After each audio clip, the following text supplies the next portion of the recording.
Up in the Himalayas, on the northern fringes of Pakistan, you find some of the most intimidating high mountain peaks on Earth. It's why the great explorer Marco Polo named this place the roof of the world. And below these mighty peaks lie valleys untouched by modern civilization.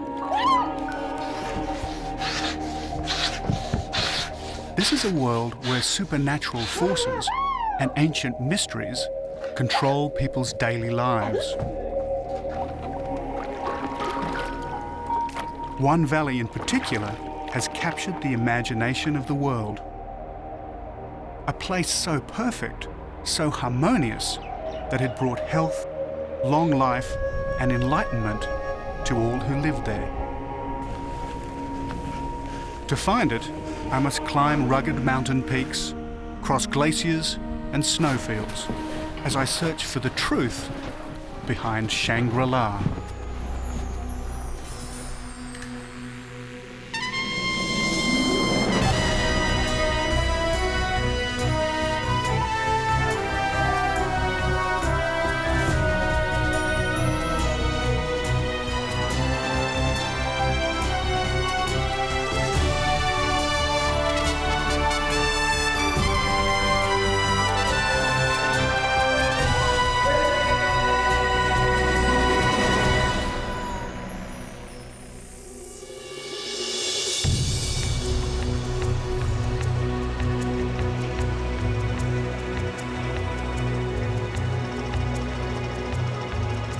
Hello, I'm David Adams, and this is the mighty Indus River.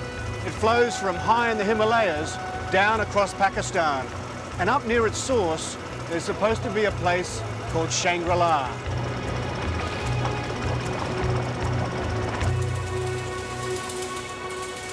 So my search starts in northern Pakistan, a country sandwiched between Afghanistan, India and China. From Peshawar, I head northwest into the Hindu Kush, then east to the Hunza Valley in the heart of the Himalayas.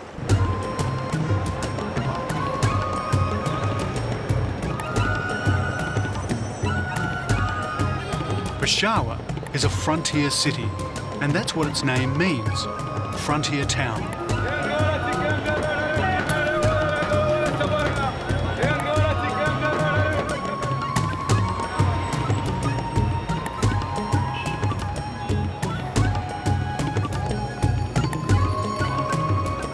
You can get anything in Peshawar, and I'm here to do a bit of research.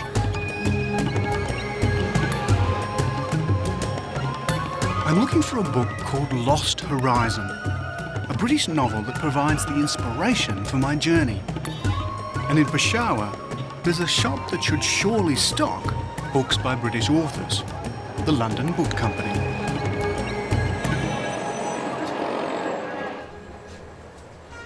Lost Horizon is an escapist fantasy about a utopia hidden somewhere in the Himalayas.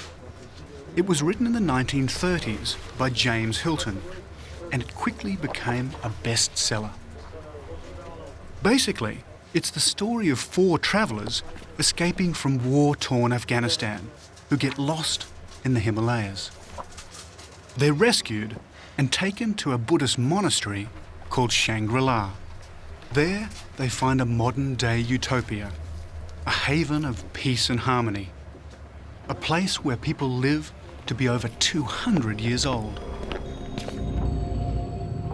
Their adventure starts in a plain high over the Himalayas.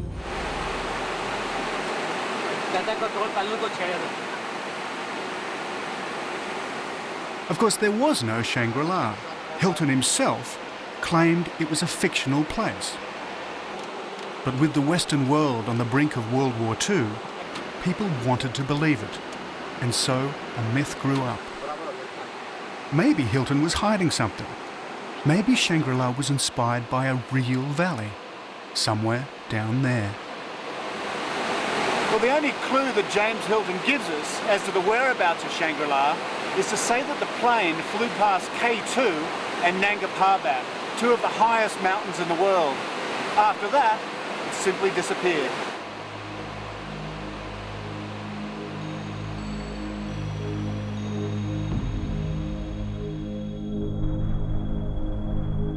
Nanga Parbat is a tantalising landmark. But for anyone who survived an aeroplane crash in the 1930s, the chances of survival up here would have been slim. They'd have had to trek through deep snowfields and treacherous glaciers. They'd have had to breathe in a rarefied atmosphere at altitudes of 20,000 feet, 6,000 metres or higher.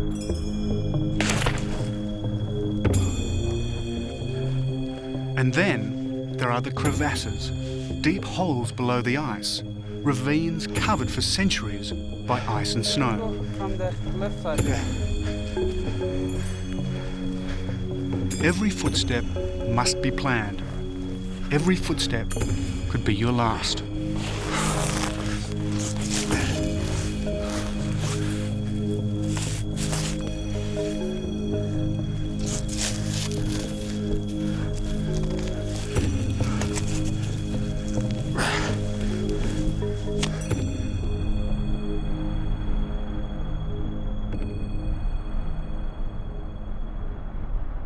Nanga Parbat is the mountain that was James Hilton's last connection with reality.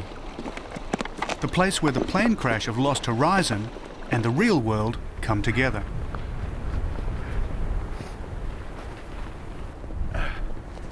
Well, we didn't quite make it to the viewpoint of Nanga Parbat. The snow's getting a bit too deep, and I can tell you it's very cold. I'm sounding a bit funny because my mouth is freezing up. This is about -20.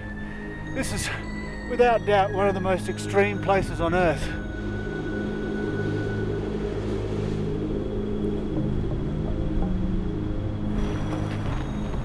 But despite these dreadful conditions, people have been coming here for centuries, looking for Shangri-La. The first was Alexander the Great. 2,500 years ago, his armies came in search of the Fountain of Youth.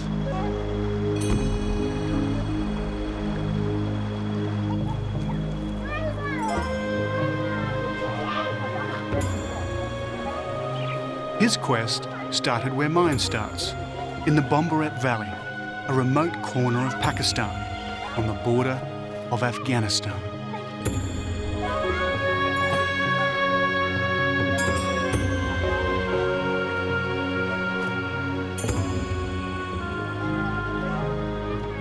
This is the home of a remote mountain tribe called the Kalash. It seems a very peaceful life here. Yeah. Before my guide Gina takes me to see the living Kalash, he takes me to see the dead. This is what's left of their graveyard, bones and coffins scattered by grave robbers and vandals. The reason? Pakistan is an all-Muslim country, and the Kalash are the last surviving non-Muslim minority. It's very old and it's broken. For 1,000 years, their Muslim overlords have called them Kafirs, the non-believers. As a result, they are an oppressed people. This desecrated graveyard, just one example of their persecution. But these were not Kalash people who took away the bones. No, Kalash don't take. They were Islamic people. Yeah. Once 80,000 of them lived in this valley. Today, there are barely 2,500.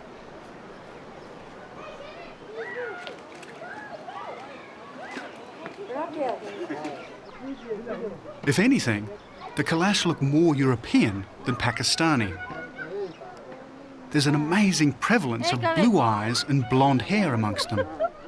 And there may be a good reason why. They say that even if Alexander the Great didn't find his Shangri-La, some of his soldiers did. They stayed on and intermarried with the Kalash, who still carry their genes. Not only that, but they're remarkably hospitable. Any visitor to this valley must drink the obligatory cup of tea. Thank you very much. So have you heard of the name Shangri-La? A place called, a mystical place called Shangri-La? Yeah, the name I know. The Shangri-La is a good place, the people say. So do you think it's possible to find it? Shangri-La is very far. Far from here? Yeah. And I've got a long way to Yeah, travel to maybe find it's in the Gilgit side, Yeah. somewhere. I think it's the special weather. Yeah? Yeah.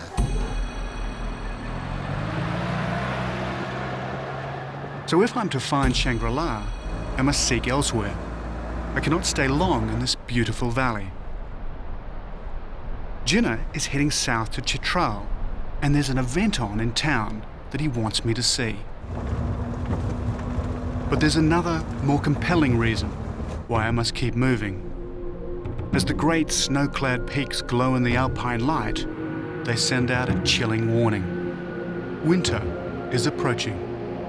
My search for Shangri-La will be a race against time, as the early snows of the Himalayas threaten to cut me off and imprison me in this remote corner of the Hindu Kush.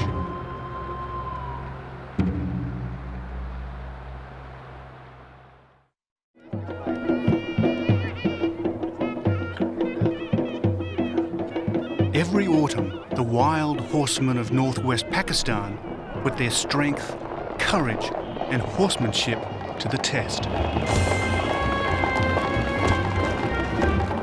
This is a game as old as Central Asia itself. It's called bushkazi, and the object of their attention is a headless, legless goat.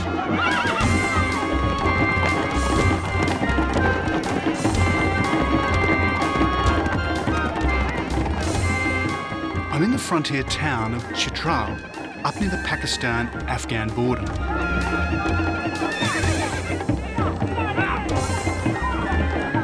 This ancient Afghan game isn't for the faint-hearted. Once a horseman has the goat, the opposition does everything in its power to get it off him. Which means a melee of grabbing, struggling horsemen, until someone makes a break.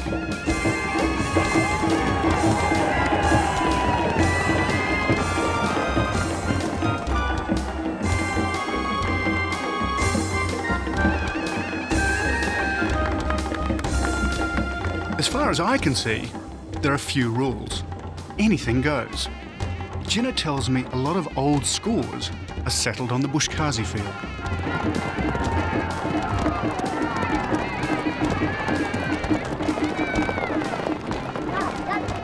Bushkazi started as a practice for warriors to pick their wounded comrades from the field of battle.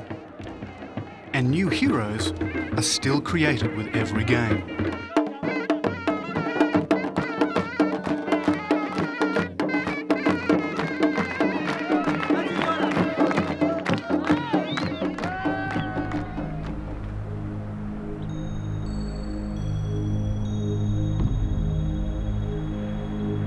But if I'm to find Shangri-La, I must keep moving.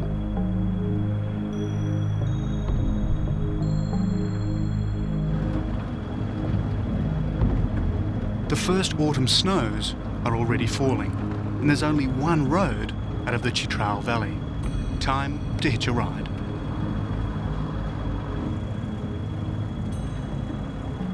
We're just coming up to the Lowry Pass, which is about 2,800 metres high. About 4 or 5 months of the year, it's cut off by metres of snow. And that's what makes these valleys so separate from each other and why the cultures are so different, because you just can't travel for many months of the year. It should be open now, even though it's November and the snows have started to fall, but you just never know in this country if you can get through or not. I've now left the Hindu Kush, and I'm entering the Himalayas proper. My destination is the Swat Valley. That's if we ever get over this pass.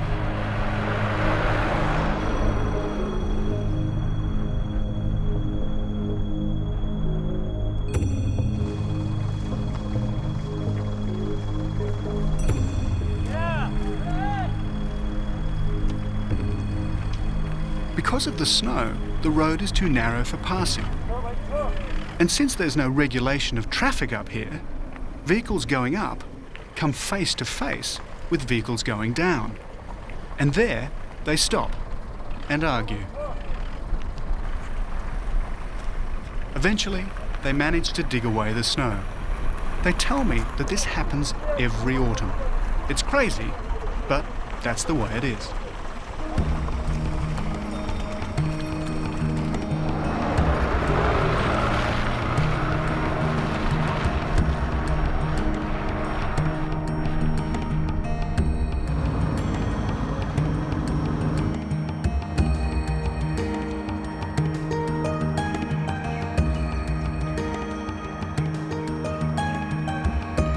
Well, we made it, but it was slow, nearly 8 hours to travel just 50 miles, or 80 kilometres.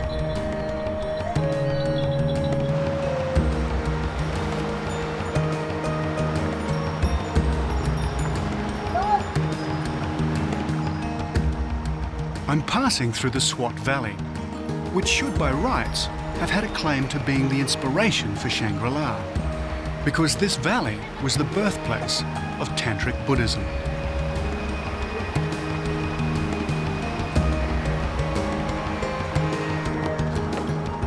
Not that long ago, there were over 1,400 Buddhist monasteries in this one valley alone.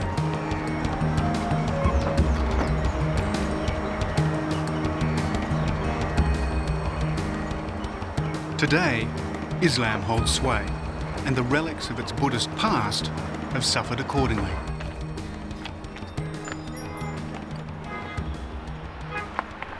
This is one of the sadder realities of this part of the world. This was once a Buddhist civilization, and these sculptures are all over the place.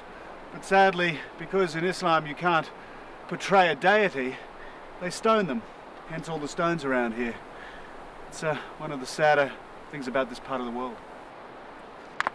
Where once there was a peaceful Buddha's face, the icons of Western consumerism have been pasted.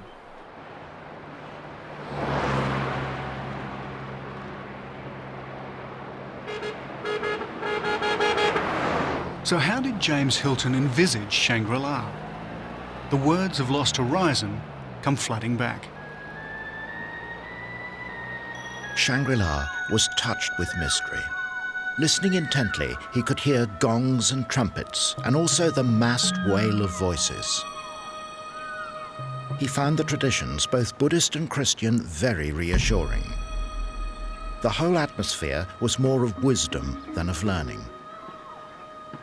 The High Lama had skill in telepathy and powers of healing. The monks had discovered the key to longevity, to semi-immortality.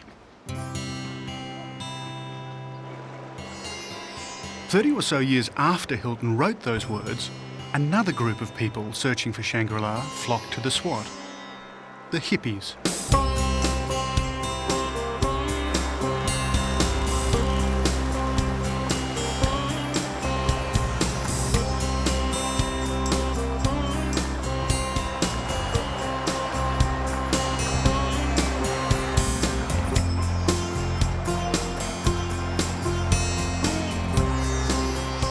This was one of the stopping off points on the hippie trail, leading from San Francisco to Kathmandu.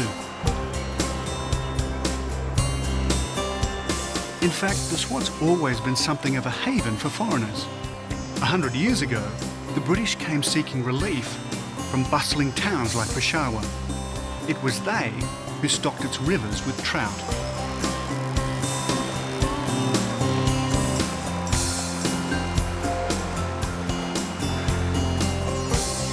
My companion Moambar Khan has benefited from both associations. He likes fish, and he used to run a boarding house catering exclusively to hippies, even if he didn't always approve of them. Woman, like, if woman legs is looking, legs, this is bad in Islam. When the woman here looking, this also bad in Islam. But if you take your trouser out and you put short trouser, and when you walk now, also the people put you stone or say, look, this stupid man. So if I was wearing short pants, would they throw stones at me? Yes. And they're thinking, for you very bad man. Yeah. Because like you, like animal, no understand. Go in the street and no clothes.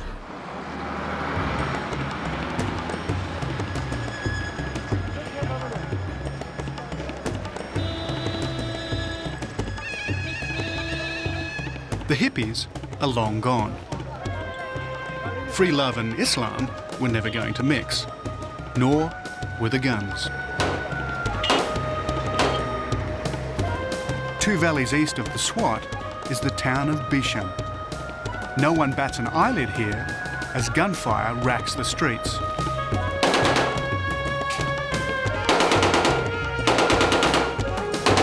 Guns are a way of life.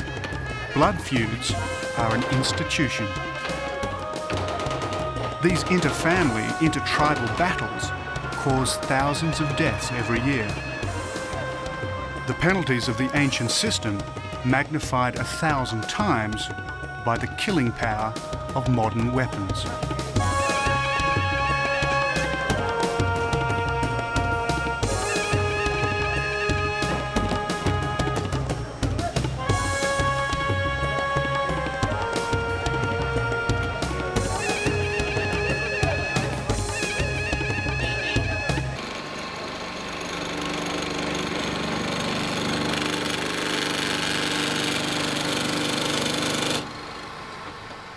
Machine guns, rifles, shotguns, pistols, all made right here, despite what the labels say.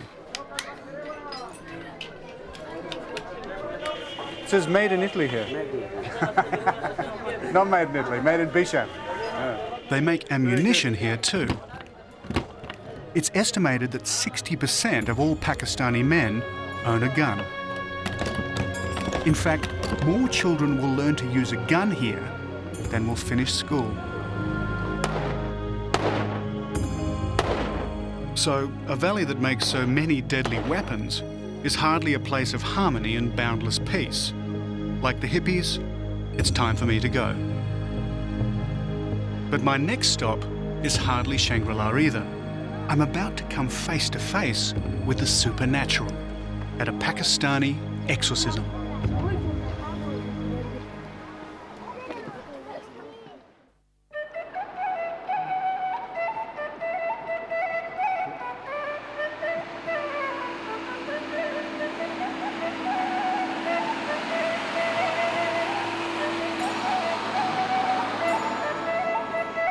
I'm high in the Himalayas on the main road linking Pakistan to China, the Karakoram Highway.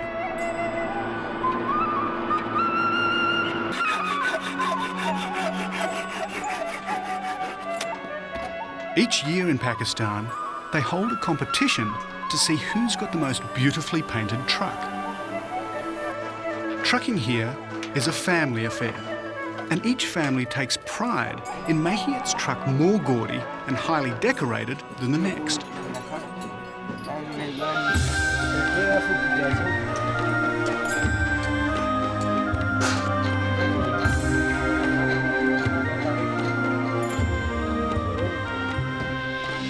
But there's a religious side to it too. The paintings are spiritual, symbols that will hopefully protect their trucks from the dangers of the road. And it's in one of these mobile art galleries that I hitch a lift up the Karakoram Highway. The highway takes me deep into the Karakoram Ranges, a part of the Himalayas which boasts some of the world's highest peaks.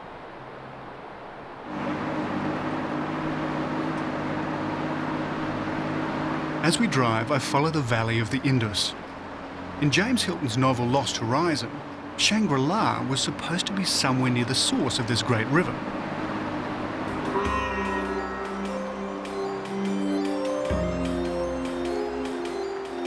So in theory, if I follow the Indus Valley, I should find Shangri-La.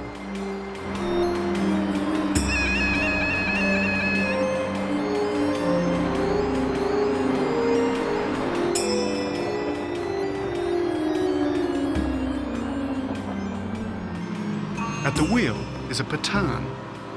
My travelling companion is also a Pathan. a member of another warlike tribe that lives up near the Afghan border. All across Pakistan, it's the Pathans who dominate the trucking industry. You are first to visit in this area? Yes, first time. I've travelled in Srinagar, in India, and also in Afghanistan, but not up here. Not here. So do they think that if their truck is very beautiful, they will get more business? No, this is for not business. This is for pride. For pride. Yes. But I've never seen anything like them. They're wonderful trucks. Yeah. I'm very comfortable up here too. Huh? Yeah, thanks. It's a good way to ride.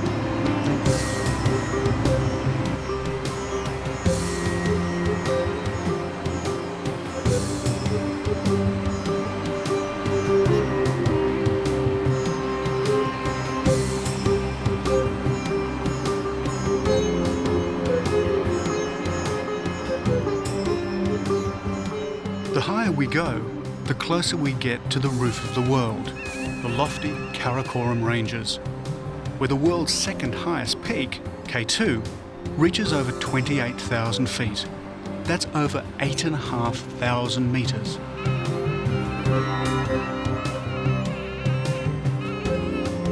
But if I want to get to my spiritual Shangri-La, I must abandon the truck. Where I'm going, there are no roads. As I draw closer to my destination, I'm warned to be careful. The locals believe powerful spirits, fairies, live on the snowline. Keeping on the right side of these fairy spirits is very important indeed. This is a superstitious world. This man is believed to be the subject of a curse. He's not responding to conventional doctor's treatment. He's feverish and his body's racked with pain. So they call in a shaman, a medium who communes with the spirit world. It's hoped he can locate the cause of the problem.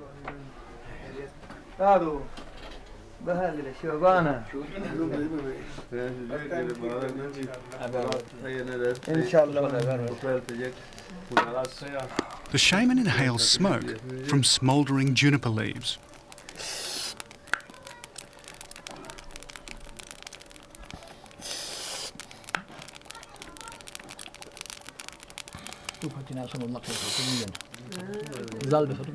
Juniper smoke and deep breathing induces a trance.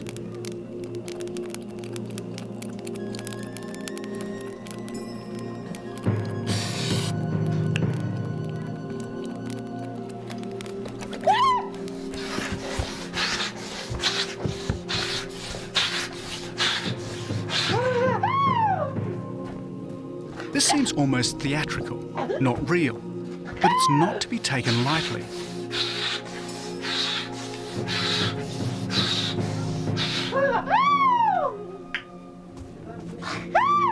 People here have an unshakable faith in the supernatural. Those who believe themselves to be cursed often die.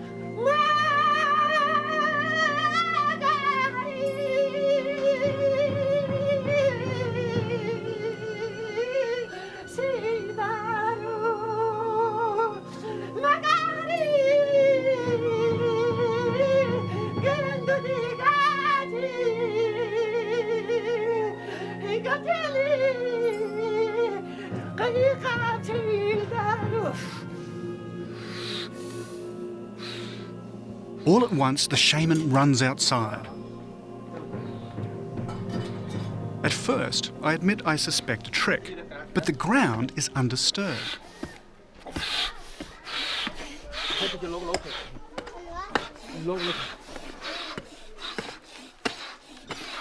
I watch carefully. How does he know to dig here? Obviously, the shaman thinks there's something here causing the old man's disease.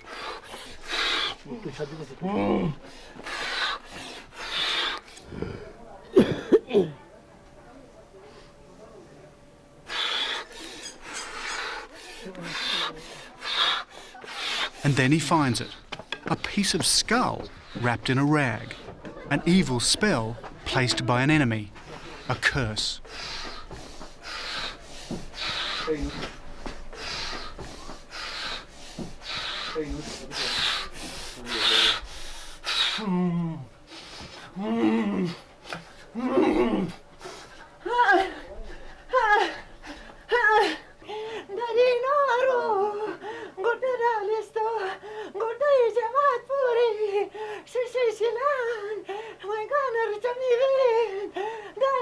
But the trance isn't over. He continues his communion with the spirit world until, totally exhausted, he faints.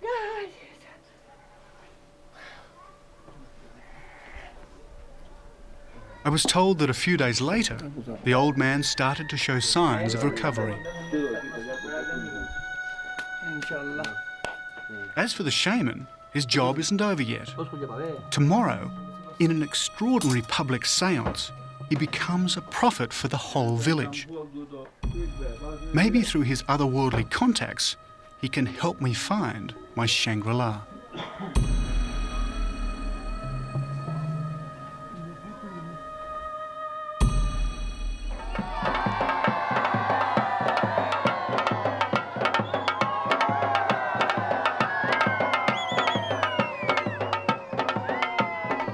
Much of Pakistan is Islamic in the extreme, but up here, in the country's far north, villagers still often commune with the supernatural. Today the shaman uses his spiritual powers to establish contact with the dreaded mountain spirits. He's trying to find out what they have in store for the village for the rest of the year. I'd have to say, I've never photographed anything like this before. Never seen anything like it anywhere I've travelled. Once more, the juniper smoke does its work, inducing a deep trance in the shaman, who's now hallucinating.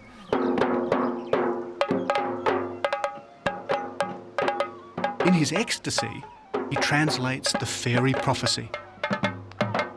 If he looks sad, the news is bad. If he looks happy, the news is good. Fortunately for the villagers, he looks happy. At pagan rituals like this, they slaughter a goat, and in a macabre twist, the shaman grabs it.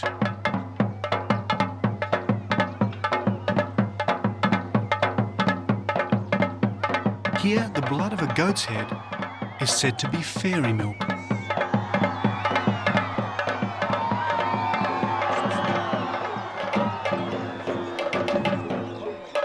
I had half a mind to ask the fairies through the shaman if they could help me find Shangri-La, but I guess this was their reply.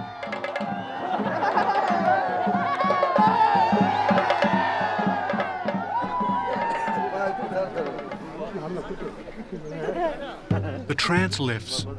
The shaman leaves his fairy world and is back in the world of reality, and totally exhausted. His party may be over, but it's only just starting for the villagers.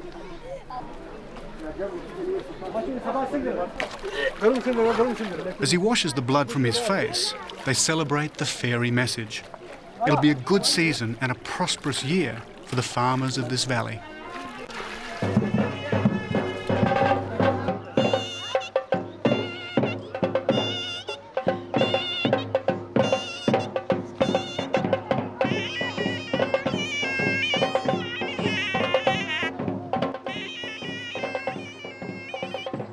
As for me, I have an appointment further up the Karakoram Highway, towards the Chinese border.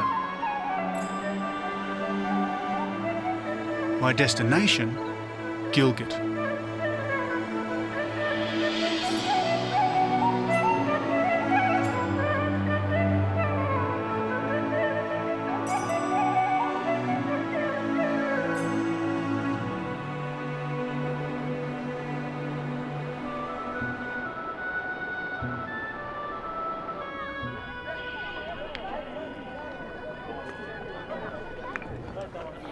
Gilgit is a town little known outside Pakistan. However, to the locals, it's known as the home of a game which has become associated throughout the world with the rich and famous. Polo. Oh, I know. I'm just, I like to get a horse to know me before I get on him. He smells me and he knows me. That's good.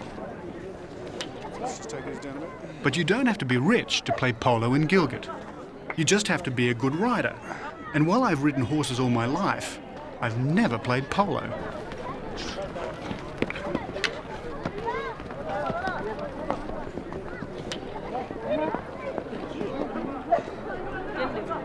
Actually, the game had its origins in Persia, but it was Gilgit that gave it its name. Polo means ball in the local language, and hitting a polo isn't easy.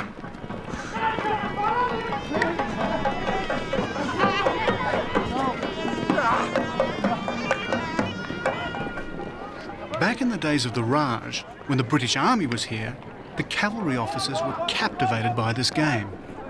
That's how polo travelled to England, and then on to the rest of the world.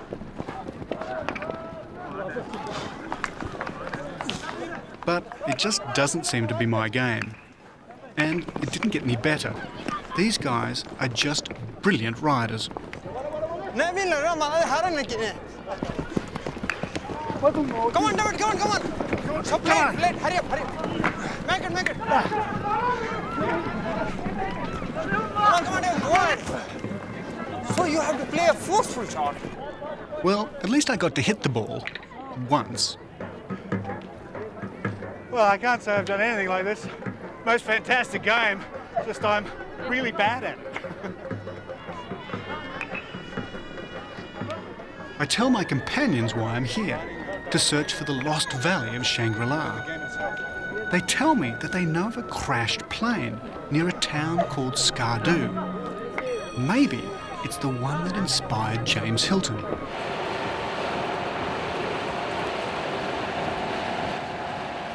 According to Hilton's novel Lost Horizon, Shangri-La was supposed to be near the headwaters of the Indus River. It's also supposed to be somewhere not too far from the mountain Nanga Parbat. That makes Skardu a candidate.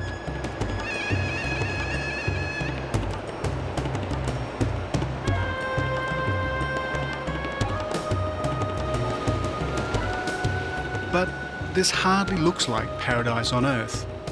The Upper Indus Valley is one of the most barren places I've ever seen. It's also Kashmir, disputed territory, land claimed by both India and Pakistan. A war zone is an unlikely setting for Shangri-La.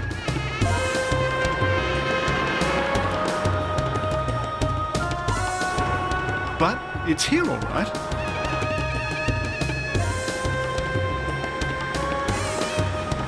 It's a 1970s theme resort. And it's where I'm staying.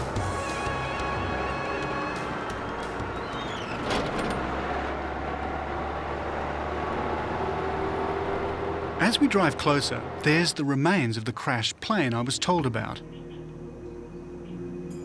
The buildings have a Buddhist air about them, but closer inspection reveals that my journey is far from over.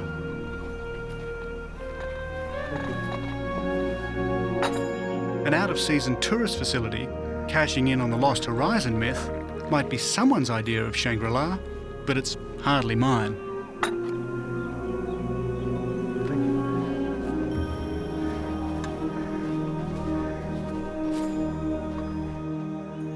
Mind you, the lake does lend an air of peace, and after 10 days on the road, this tea is wonderfully therapeutic. And as this commercial Shangri-La works its relaxing charms, I plan the last leg of my journey. Tomorrow, I travel to the Hunza Valley, a place where people live to be well over 100 years old, and where I find my own private Shangri-La.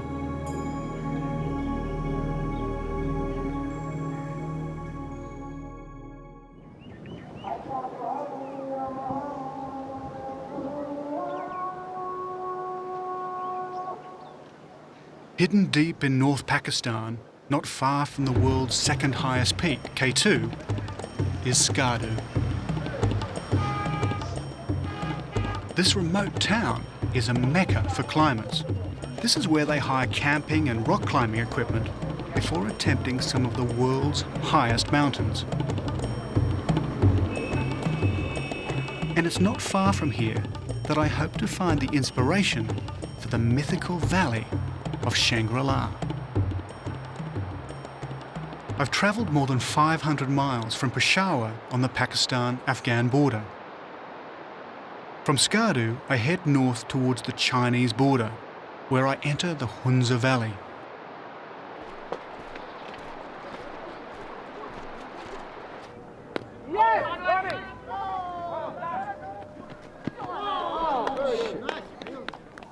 But first, a game that's penetrated the remotest corners of the old British Empire: cricket.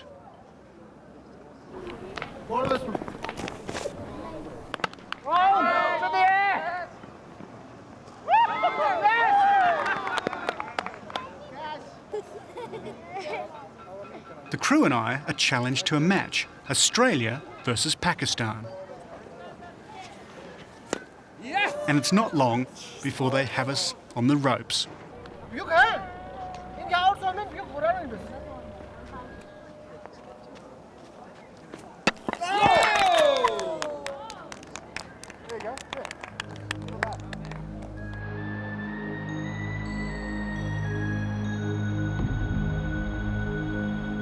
Back in the days when the British Army ruled India and what's now Pakistan, this was literally the ends of the earth. Or the earth as the British knew it some 70 years ago. Below this fort's walls was the known world: cities, order, civilization. Beyond was the great unknown, the setting for James Hilton's Lost Horizon.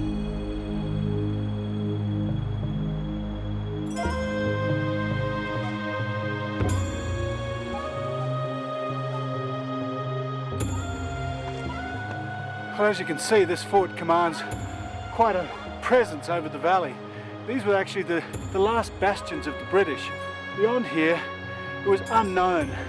And when James Hilton wrote his book in the 1930s, if anybody travelled even this far, it was eminently possible that a place like Shangri-La could exist, because no one knew what lay beyond.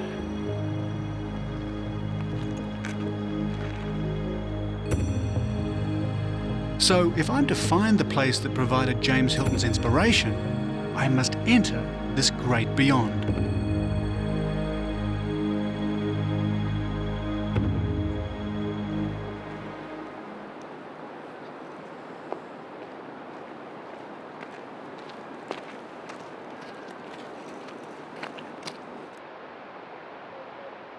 The Hunza Valley is on the other side of these ranges. The roads are rocky and few people pass this way, or certainly the way I'm going.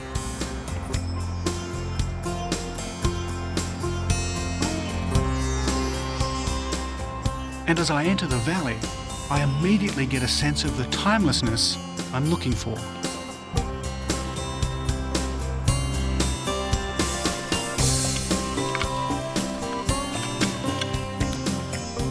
So what other clues are there? It's beautiful and there's an air of peace to it. There's also a great many old people. In fact, the Hunza is legendary for its healthy old population.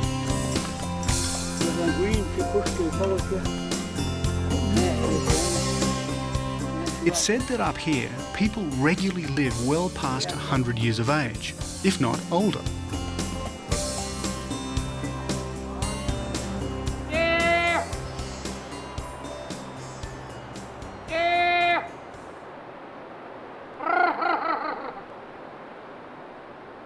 But if this is the Valley of Shangri-La, there must be a Buddhist monastery.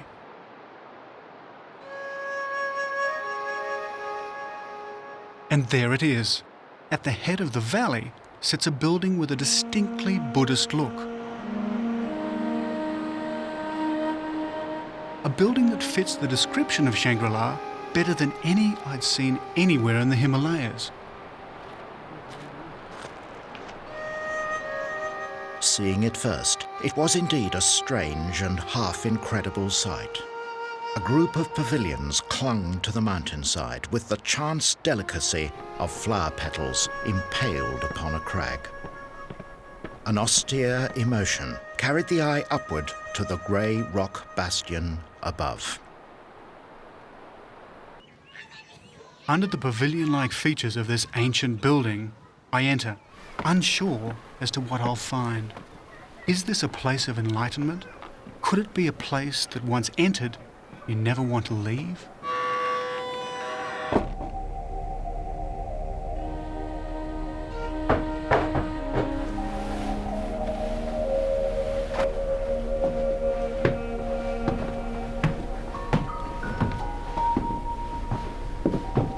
I sense I'm alone, and then again, I'm not sure.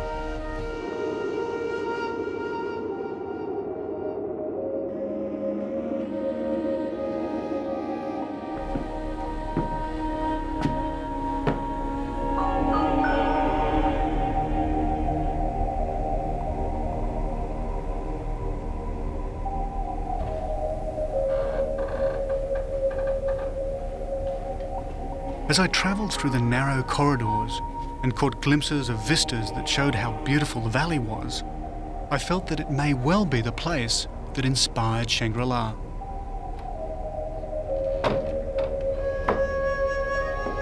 In the book, the travellers who finally arrived at Shangri-La always had a sense that they were being watched, that the monks and other residents never had more than a faint physical presence.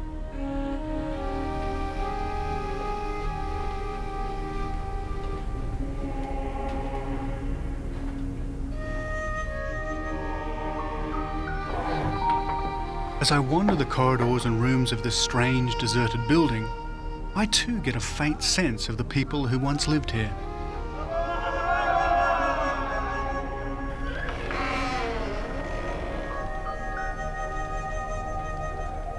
History relates that this fort was built in the 15th century by a family that ruled the Hunza. When a daughter got married, craftsmen came here from Tibet to create the beautiful buildings seen today.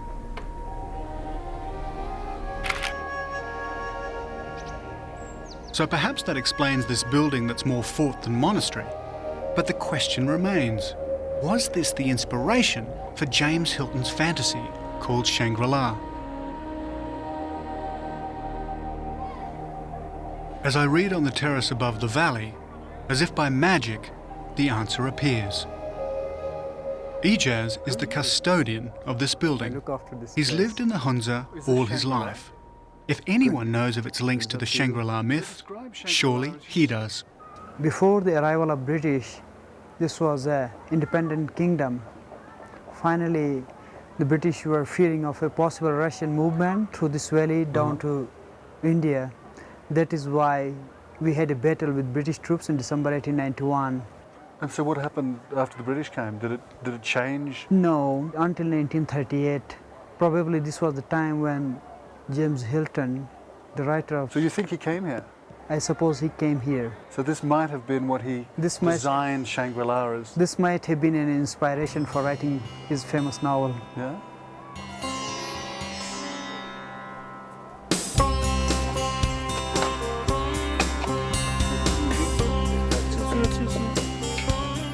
Ijaz may believe that James Hilton could have come here, but I'm not so sure.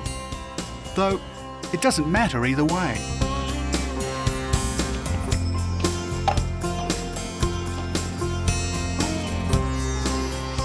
I set out on this journey knowing that Shangri-La was the invention of a master storyteller, and it does no harm to believe that heaven could exist on earth.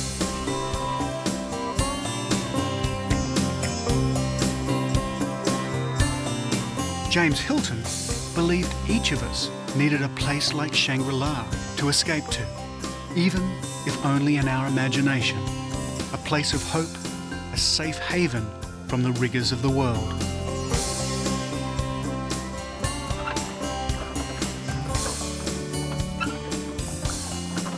So for me, this has been as much a search for inner happiness as it's been an external journey to find Shangri-La, my heaven at the ends of the earth.